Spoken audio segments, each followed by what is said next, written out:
Қандай қалдыңыз қалай? Бүгін сіздерге екінші басқаның тігілу сабағында жолығып отырмыз. Міне осындай стергелек ала беріледі. Алдыңғы ой, артқы ой және белдіктері көп детальдан тұрмайды. Осыны біз негізгі матадан да, астар матадан да пішіп алатын боламыз. Міне бар жоғы 4 деталь. Енді мата таңдау жағынан оны өз қалауларыңыз бойынша таңдай бересіздер. Мен кешегі жағаны тіккен стретч велюр матасын алып тұрмын. Осыдан тігемін. Сонда екеуі комплекті болып келгім келіп тұр. Одан кейін астарлық мата және бізге дублерин қажет. Егер осындай неден стретч матадан тігетін болсаңыздар, міндетті түрде дублерин болғаны жақсы. Болмаса мынаны тігу өте қиын. Енді осы детальдарымызды матадан пішіп дайындап аламыз.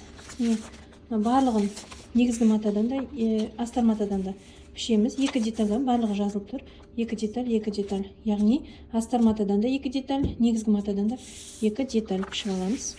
Ал мынау біздің поясымыз. Негізгі матадан 4 деталь жазып қойдым.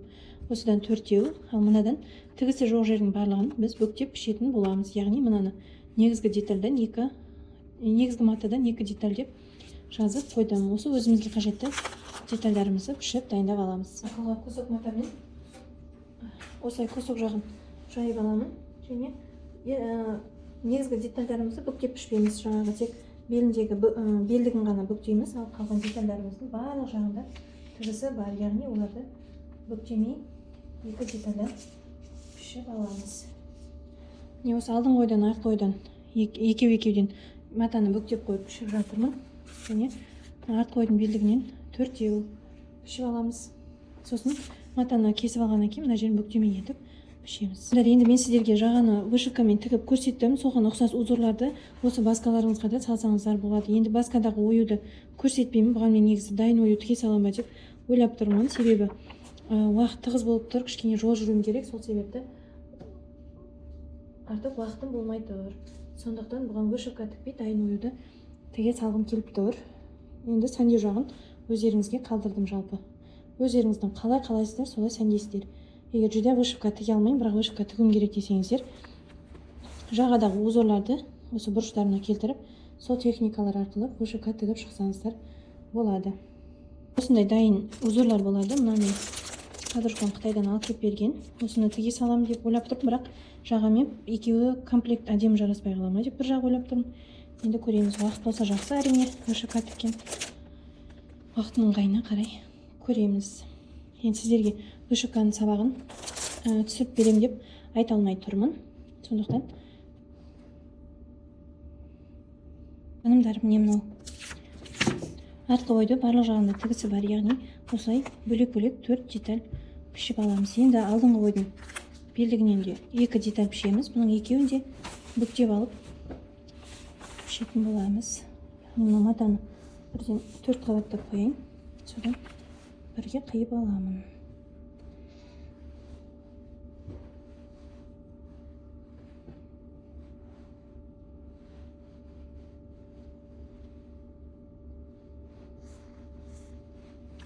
Төрт қабаттап қойдым.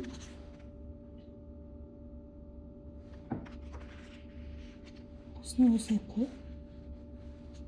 Егер осындай велюрден тігетін болсаңыздар, негізі оң бетінен пішуге кеңес беремін. Себебі теріс бетінен бір-біріне беттесіп қалаттағаны қиын болады. Түзу шықпай қалады, қисайып кетеді.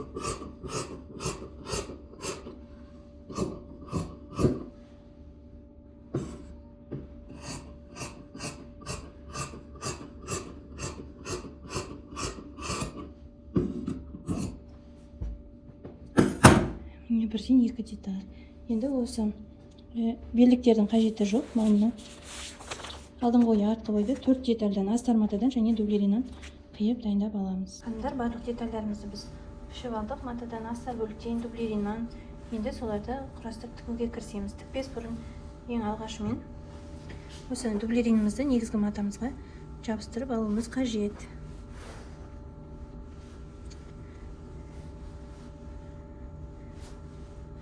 Дублерин дегенді білесіздер деп ойлаймын барлықтарыңыз.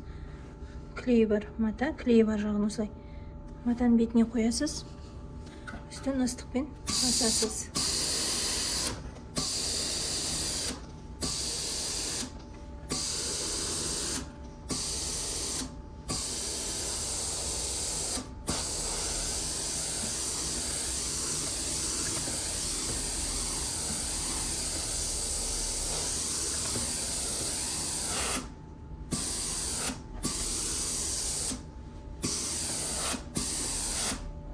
міне осылай барлық детальдарымызды жабыстырып дайындап аламыз.